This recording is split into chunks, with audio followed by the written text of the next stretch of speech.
We are the WOW group from Worksop. We decided we wanted to learn more about our history and raise awareness of lesbian, gay, bisexual and trans history. This film shares some of the stories we have discovered on our research journey. We have met a lot of interesting people along the way and discovered a lot of historical information on the trips we've been on. We are proud to present to you something about us. Worksop is an old mining town that is home to over 40,000 people. It is in the largest town in Bassetlaw district of Nottingham. Nottinghamshire borders Lincolnshire, South Yorkshire, Derbyshire and Leicestershire. Worksop is also home to Britain's largest sandwich factory, Greencore, and is Iron Maiden singer Bruce Dickinson's hometown. The WOW group is an important service based at the Centre Place in Worksop, short for Worksop Out on Wednesdays. WOW is a free confidential support service for young people aged 16 to 25 in the Bassetlaw area who identify as lesbian, gay, bisexual, trans or who are questioning their sexuality. WOW has supported around 125 young people since first opening its doors in 2010. WOW has also received 40 new referrals from 2014 to 2015. We spoke to Helen, the Centre Place manager, and Claire, our support worker, to find out more about the history of the Centre Place and the WOW group. We decided to open an LGBT service about 6 years ago as a result of some LGBT equalities training that I'd attended. I was really inspired listening to some of the stories that were shared as part of that training.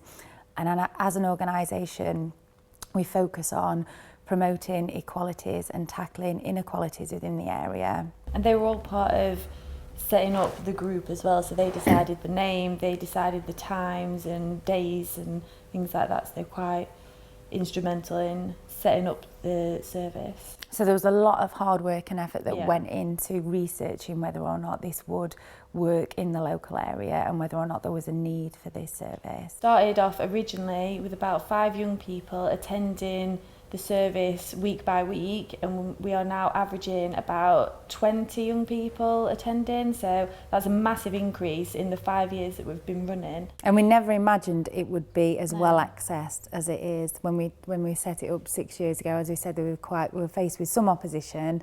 It's a very small rural mining community. People thought that we wouldn't have, especially with just young people, that there wouldn't be the need for a service in this area.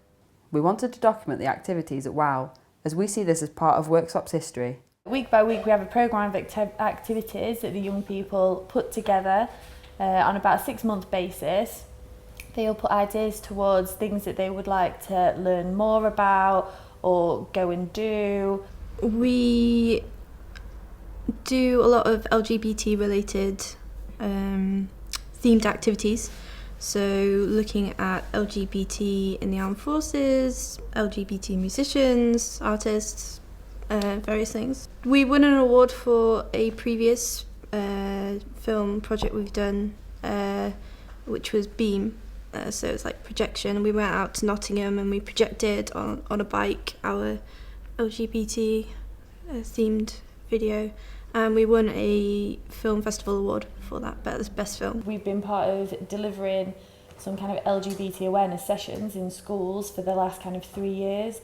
We've been into schools within the Retford and Worksop area, and then we've been further afield to Newark and Mansfield. So the WOW service is in demand as far as that to raise LGBT awareness. I'm currently involved in the Stonewall Youth Volunteering Programme, which is a 6-month-long programme where you sort of get trained to sort of run your own campaign for LGBT equality, which I'm now currently running in school. So I'm sort of setting up my own LGBT group and helping to make the place a lot more LGBT friendly. The WOW service provides group support and one-to-one support, so that can be emotional or practical support. A lot of young people do come and want to talk about coming out or how their families are treating them and need some sort of support in how to do that and how to manage the situation. Or some people come and want to talk about the experiences they've had in schools and how they can make things better for themselves or for other young people.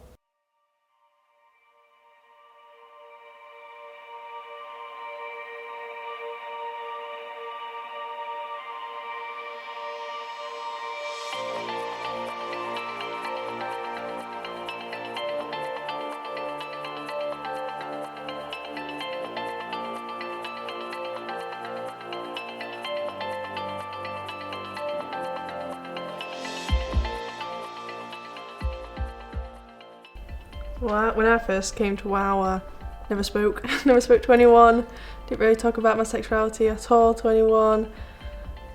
My parents didn't know, only close friends knew when I was still at school, so really gave me more confidence and accepted my sexuality a lot more, much better. WOW's really allowed me to meet some new people and sort of become more involved in the LGBT community. Before I'd sort of joined, I had no idea, there were so many local people sort of in similar situations to me, and it sort of really allowed me to become really involved in a lot of projects and different activities. WOW is somewhere where you can come and talk to people who will listen without any bias opinion, and I think when you're surrounded by people in similar circumstances, it makes you feel more confident. You're able to open up more to those people which is something actually you don't do a lot of outside of being around people in similar circumstances. WOW's helped me a lot with coming out as LGBT and helped me understand it more, and it's more acceptable to actually come down and meet new people. It has made me a much happy person with who I am. Before I came to WOW, I was still quite negative in my attitude toward myself being gay. I was quite doubtful about it and quite annoyed by how you get treated, and I was quite angry at the world, and they helped me lighten up a lot. They helped me realise that I'm pretty great as I am. Services like WOW are exceptionally important, and this is demonstrated by statements from members of WOW when asked, "If WOW wasn't here, would things be different for you?"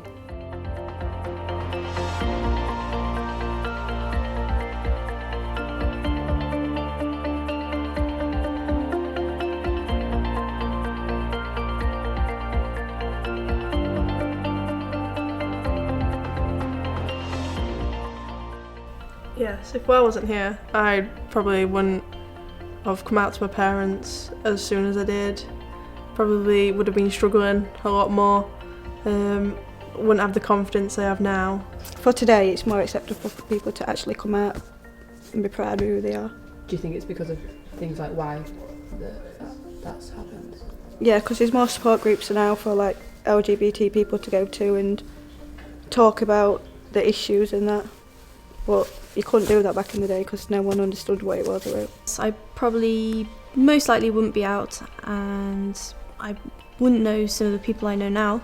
And I don't think I'd probably be as confident as I am now speaking about LGBT issues. So if I didn't come to WOW, then I wouldn't have really come out. I would have just kept myself to myself and not told anyone about it.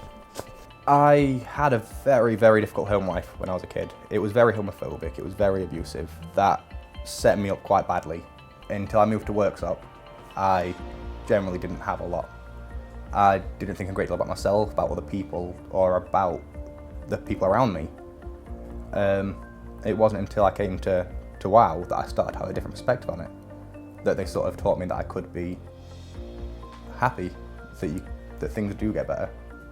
And that's possibly the best impact anything's had on me, because it was the least judgmental and the most supportive place I've ever been. I wouldn't have thought it possible, but pretty much fixed everything for me, which is saying something. I was pretty damaged. Answers to the question, what does WOW mean to you, also shows how essential a service such as WOW is for the young people of Worksop.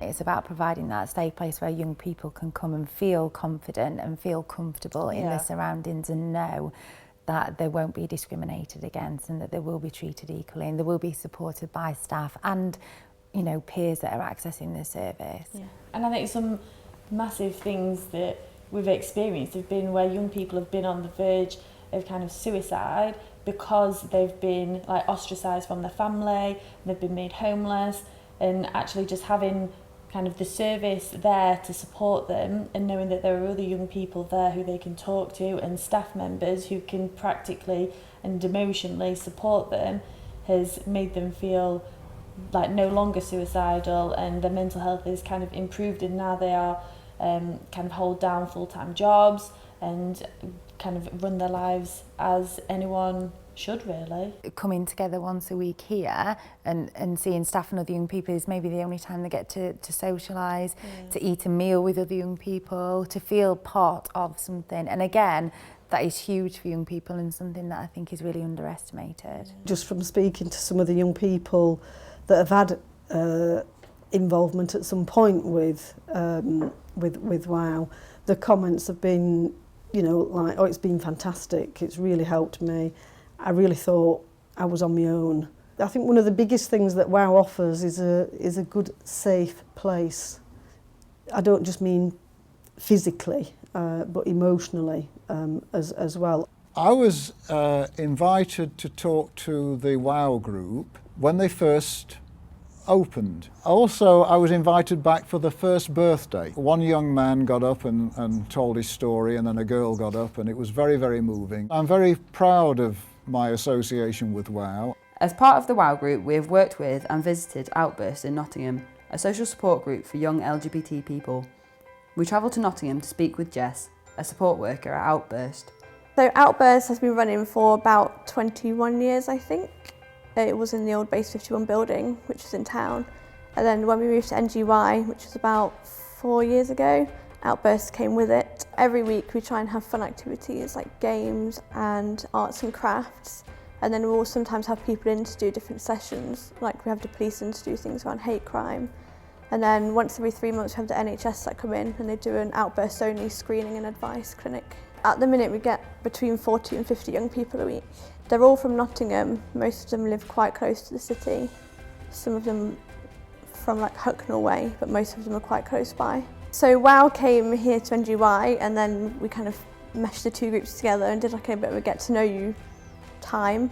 And then we went up to the actual Idaho Day bit, which is like the Brian Clough stand, and we were there for, I don't know, maybe about an hour while they were doing the talks, and we did a march on the way up with whistles and flags, and it was like a mini pride, I guess. The Centre Place building is built on the land surrounding the Worksop Priory, which still stands today. The Priory was built in 1103 and was one of the most important churches in the region, home to monks and visited by kings and travellers.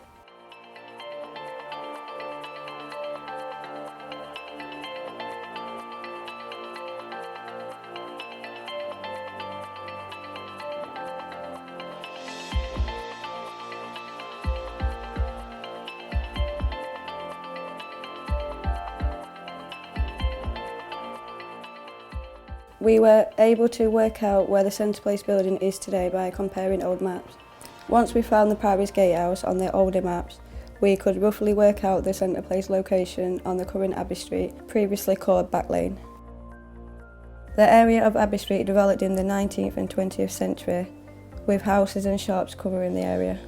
We found many old pictures at the Worksop Library of what the Abbey Street area looked like in the late 1900s. We went to interview Father Stephen Parker at the Priory to ask him about the Priory today and to find out more about how the church views LGBT people today.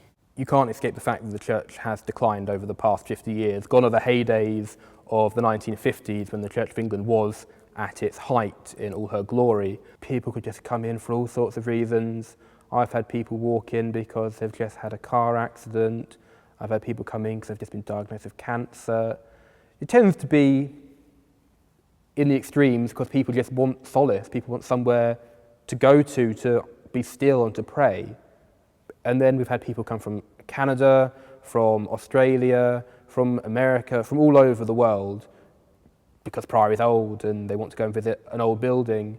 We were approached only this last summer about an LGBT couple that was desirous of marriage here. Sadly, the government has put what's called a triple lock on the Church of England, and we are legally unallowed to perform same-sex marriages in church. There is an ongoing listening process about exploring the possibility of same-sex blessings, same-sex liturgies in terms of a marriage, and if Synod were to decide that to happen, Presumably that would overrule the decision of the government. Marriage, and what is marriage, is given to us in Scripture as between a man and a woman. How then the Church responds pastorally to those men and women who do not feel called to that relationship is one that is going to be painful and is going to take time and needs patience and love and listening on both sides. In the Sheffield Archives, we found a story about a possible same-sex marriage that took place in Sheffield in 1817 at the Sheffield Parish Church. On signing, Henrietta was crossed out and replaced by Henry. In 1838, The Times and The Guardian reported an argument between a married couple in Manchester following the accusation that the woman's husband was a woman. A medical examination confirmed the husband was indeed a woman, and following inspection, the woman confirmed she had been married many years earlier in Sheffield. Many women at the time cross-dressed in order to work, join the army and participate in society, but many also cross-dressed in order to have relationships with other women.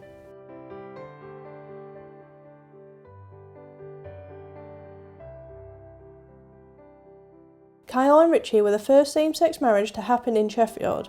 Their wedding started with a reception working its way back to the ceremony. It gives me great pleasure to say that you are now joined together in marriage as husband and husband. Many congratulations.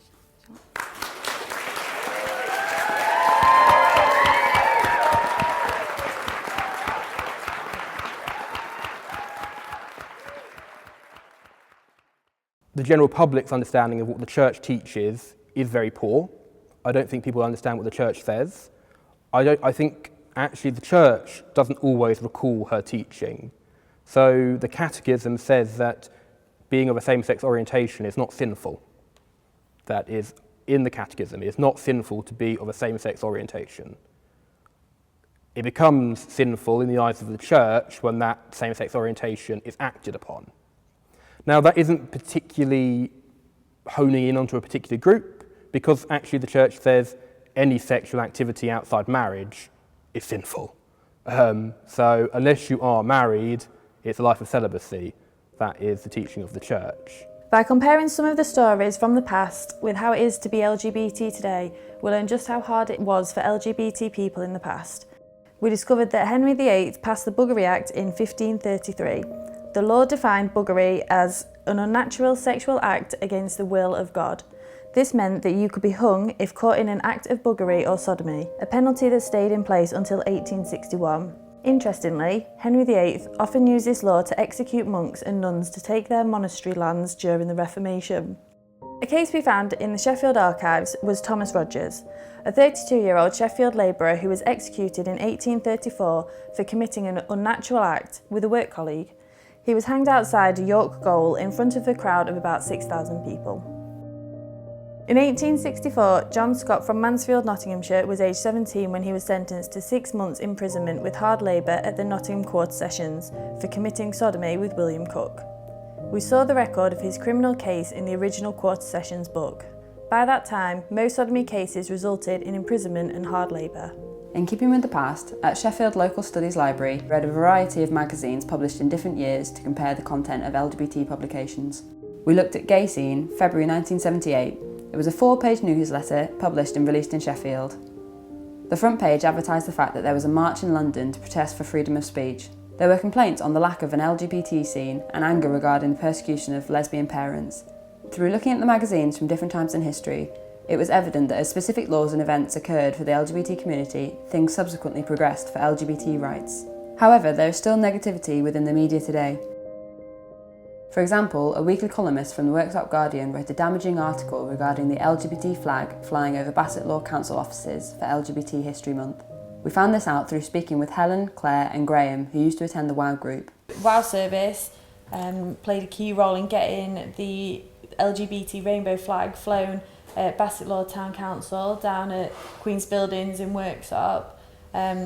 And it was a massive thing. It had gone into the local newspapers being something really positive. And that was the first time that flag had never been flown before, and it was flown in honour of History Month in February. Yeah, so it was a big thing for the area, and all the local LGBT community kind of felt that and was really proud that Bassetlaw District Council had gone and flown the rainbow flag, and it was really positive. But unfortunately, the week after that, there was an article from one of the local reporters about raising the flag and comparing it to National Chip Week, and how that if it's kind of quite tokenistic, and that if we're raising flags for everything now, we might as well fly it for National Chip Week. Graham from W.O.W wrote a response to the columnist, which was published in the Worksop Guardian.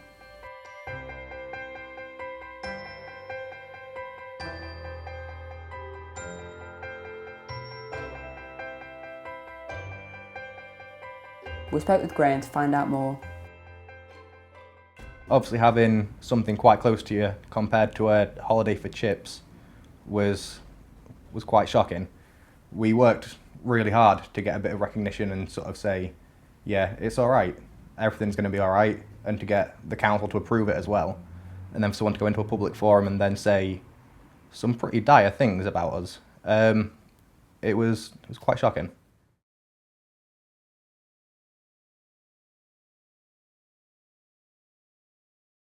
Again, I felt it was an outrageously bad thing for someone to say, and I wanted to realise why we'd done it.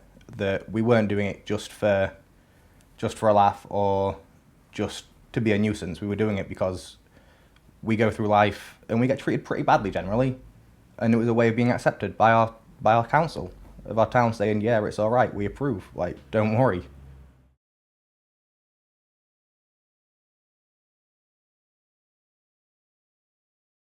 I was quite happy, actually. It felt like it actually made an impression and they'd realised where they'd gone wrong. That maybe there was a little bit of satisfaction that it was recognised, that it was an acceptable response from someone. And for them to publish it, it sort of showed that he was quite willing to admit mistake and realise that it was a much bigger deal than he thought it was.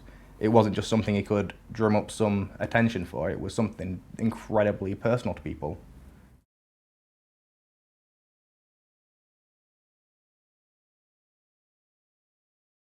Not even a little bit of a chance.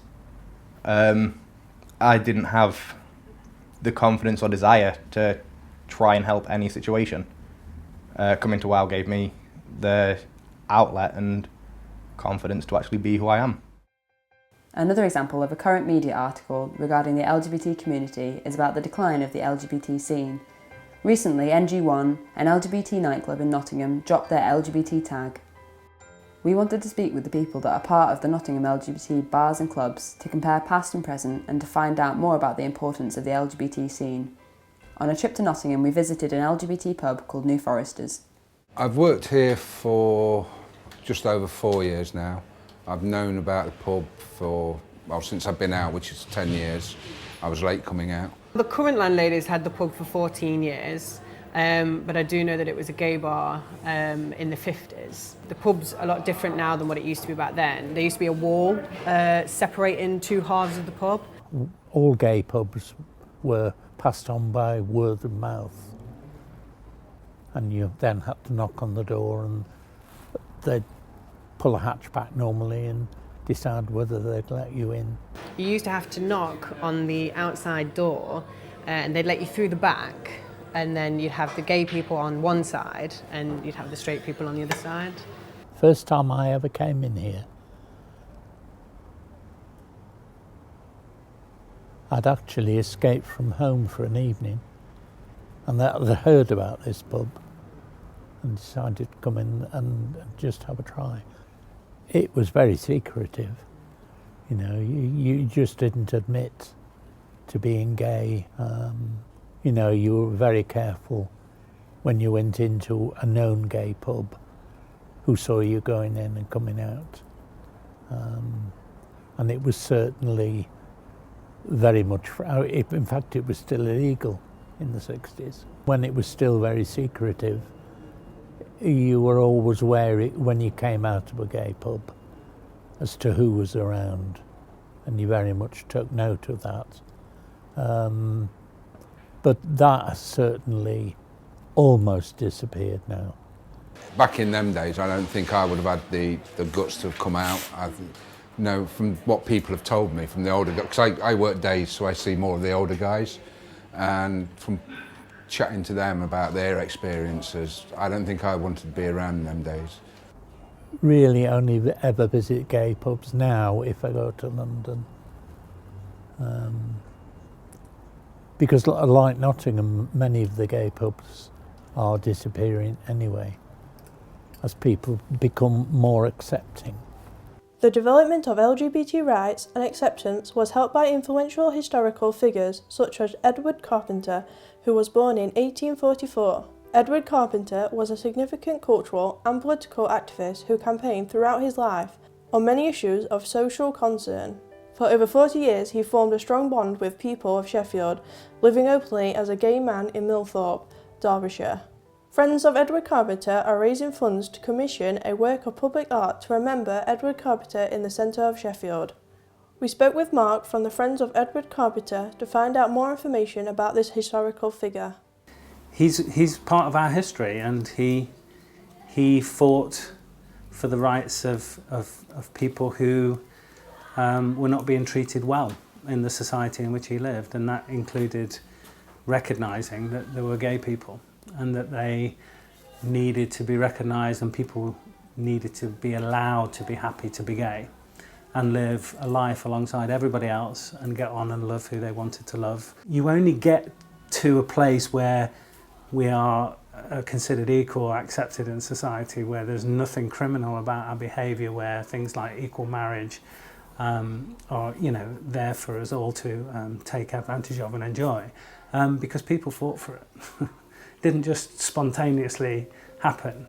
During our research, we learned about Section 28, a law that led to many protests and prompted people to act. Section 28 was introduced in 1988. It stated that a local authority shall not intentionally promote homosexuality or publish material with the intention of promoting homosexuality, and will not promote the teaching in any maintained school of the acceptability of homosexuality as a pretended family relationship. There was a great hostility towards the clause, and some local authorities opposed it. We discovered images on Picture Sheffield of Sheffield women against Clause 28 in 1988. During our oral history interviews, we asked questions about Section 28 to find out more. Mrs. Thatcher was very down on gay people. She actually stood up in one of her conferences and said that, she said a pretend family has no place in this country, and she passed a law. It was called Section 28. And it meant, although I wasn't fully aware of it at the time, but it meant that nobody could talk about, no teacher could talk about homosexuality in a positive way, only to say that they're dirty and they're dangerous, and it was a mental illness. Section 28, it was hugely damaging. It was very misunderstood. Misunderstood by individual teachers, by schools and by local authorities, really.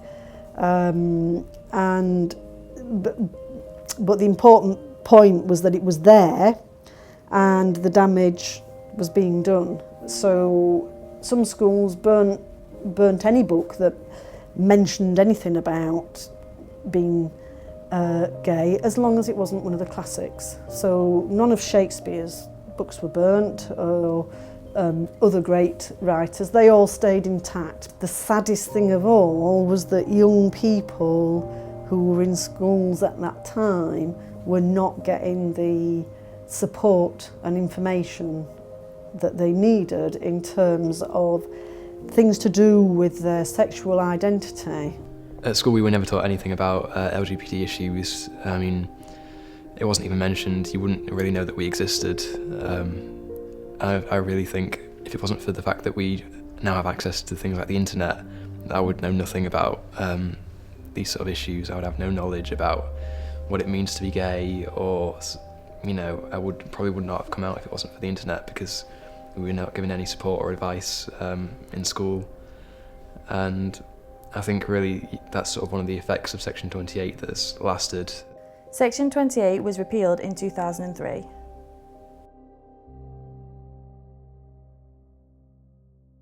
We spoke with people from Worksop and surrounding areas about how LGBT history has changed. The thing to remember is that there were no supportive laws after 1967, apart from the fact that you were no longer automatically sent to jail. There were a huge number of laws that were against you. So you literally had no job security. You could be sacked simply for being lesbian or gay, and many people were. If you were in a partnership, your partnership had no legal status whatsoever. So you could never be counted as your partner's next of kin. This left certain people in horrific situations, that their partners died and they were banned from their partner's funeral. Or they were taken seriously ill and their partner was banned for seeing them in hospital. That happened to me in 1978. I thought I was dying. It happened to be gallstones. But if you've ever spoken to anyone with the gallstones, you know it is a pain possibly beyond any other. So I thought I was dying. I was rushed into hospital and they wouldn't let my partner see me. I knew from a very young age that I was different, but I didn't have any words for it at all. Nobody else around me seemed to be the same as me. And not having anybody to talk to, really to explore things with, and it was just kept inside me, really, kept quiet. I had to go to the doctor for a checkup, and they wanted to know if it was all right. And they said to me, he said to me, I'm sorry to have to ask you this, but do you have any homosexual tendencies? And he noticed immediately this silence, you know. I mean, I may as well have said yes. He said, why don't you get drunk a little bit and take a lass out? He said, this is a professional doctor talking. It's amazing, isn't it? So I guess it was about when I was 15, 16, that I did come out to my foster mum and then wished I hadn't, because her take on it was that she panicked because I obviously fancied her, because obviously that's what lesbians do, they fancy all heterosexual women. And I didn't know how to deal with that at all, so I really regretted saying anything to her. When I was growing up, there weren't many gay characters on TV. LGBT issues weren't really discussed. I actually have a mum that's gay, and I was raised by 2 women, so I didn't really come out as such. I just kind of got a girlfriend when I was 15 and then went home and told my mum. That was pretty much it. I didn't really come out, I just was. It was nice, but it was difficult because most people didn't understand. They always used to be homophobic towards me before I even knew that I wasn't straight because of my mum, so they didn't really like it, I guess. Actually, my mum knew that she was gay from the age of 14, and she married a few men in between just to make my grandparents happy because they were really homophobic.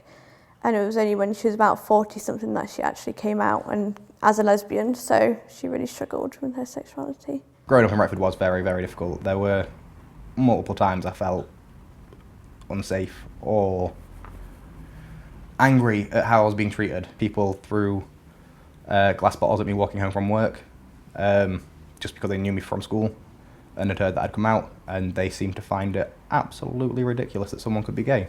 I remember the first time I told my mother. I never told her after the first time.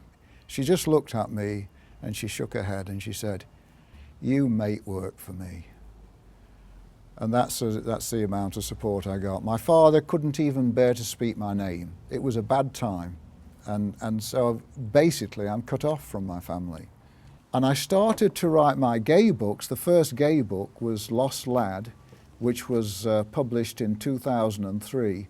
And when I say gay, that's where I actually came out in my book. When you read Lost Lad, there's no doubt I'm gay. And that was a big, big change for me, of course. Lost Lad, when I was interviewed on Radio Nottingham by John Holmes, at the end of it, he said, almost like a warning, you know, he said, we have to explain to our listeners that this book deals with homosexual issues. Fair enough, I didn't mind him saying that. But it was a warning, and one or two libraries chucked it out after that. I suppose I came into the gay world perhaps 30, 40 years ago. And it was just at the end of the Polari, which was the secret gay language. And that was just beginning to fade out when I came on the scene. But then I was still not openly gay. My mum's fine. She did the whole, well, I always knew, I was just waiting for you to tell me, blah, blah, blah. Your grandparents already know, I've already told them. I was like, thanks for that. But it was one less set of people for me to tell. My mum's very supportive of me and what I do. I was 45.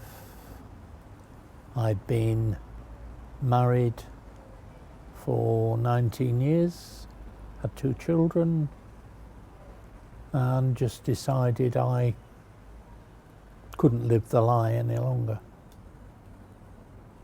So decided I had to come out. As I say, on some level, there's a huge amount. You know, it's hard to put into words really just how much. And the fact that we can be in relationships, legally, we can be in relationships, is, you know, that's like walking on the moon really, isn't it? It's equivalent to that in my book with that.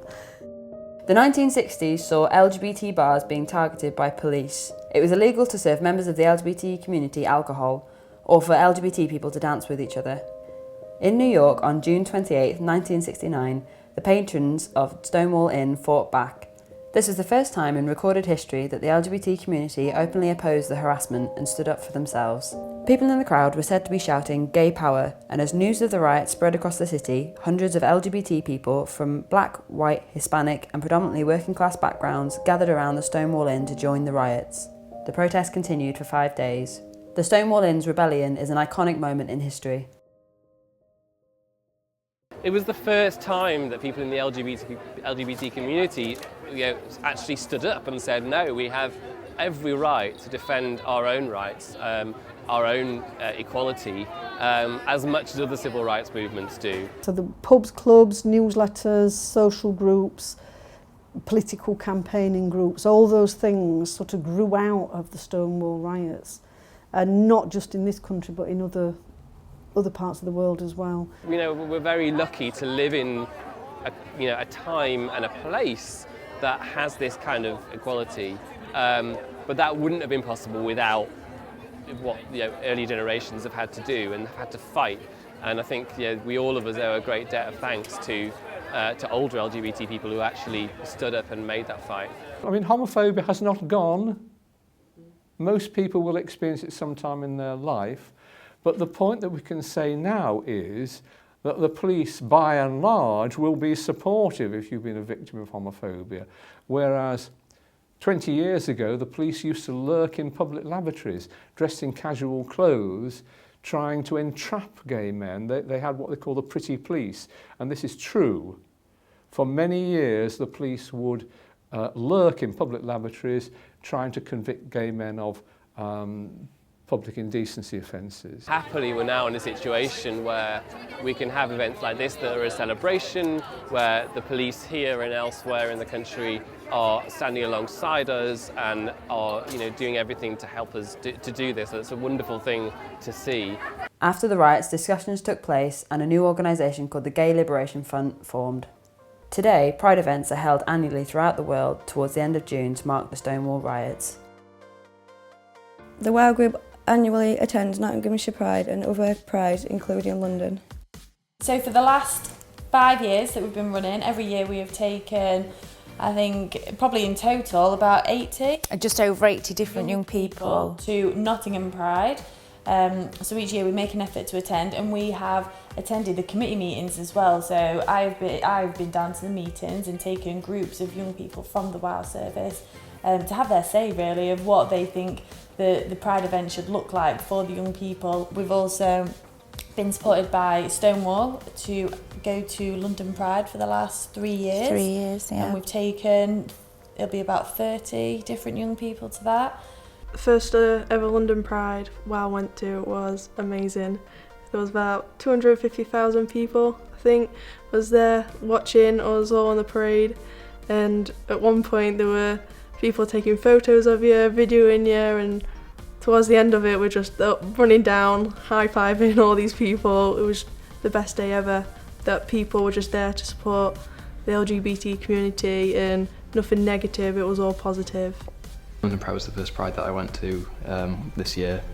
It was a really incredible experience. I think there were over 1 million people there this year, so it was just kind of really overwhelming to see that there were so many people that are supportive of LGBT rights, and I guess I look forward to going this year hopefully. I think in the last year when we'd gone, some of the young people had become quite emotional and had cried at the event because it was just so powerful for them. Like, they'd never been to anything kind of on that scale before and had that much support, really. Yeah, and for them to see, again, coming from a really small kind of ex-mining community, to see other people be able to be out and open and proud and be supported in that is just huge, and something that is really difficult for them to understand. On July 25th, 2015, we went to Nottinghamshire Pride, where we marched in the parade and documented everything on GoPro cameras.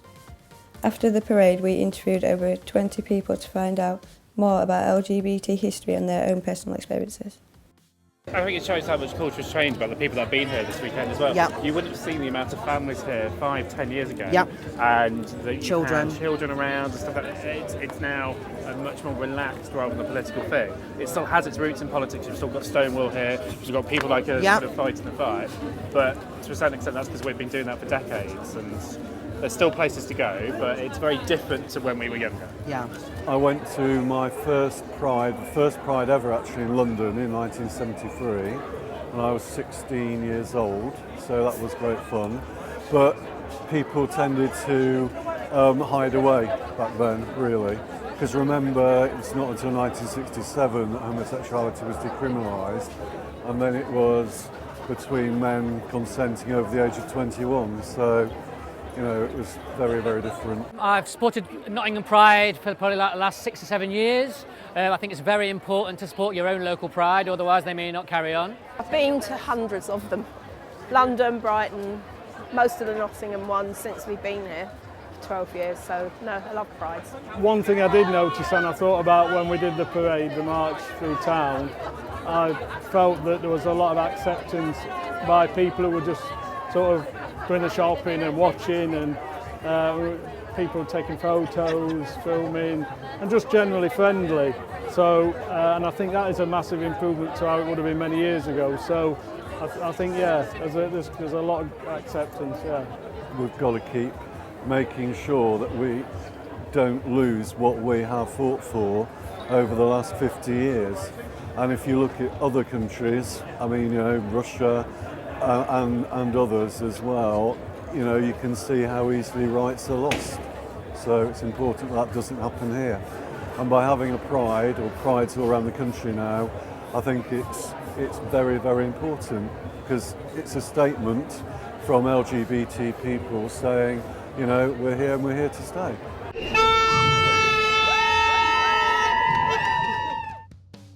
The Centre Place hopes to be around for many more years to come, continuing to support young LGBT people and making positive changes to the hearts and minds of the local community. This service, and others like it, reduce discrimination, ensuring that Basset Law is a place where people can express themselves and feel safe at the same time. We have learned a lot about LGBT history and personal experiences, in both past and present.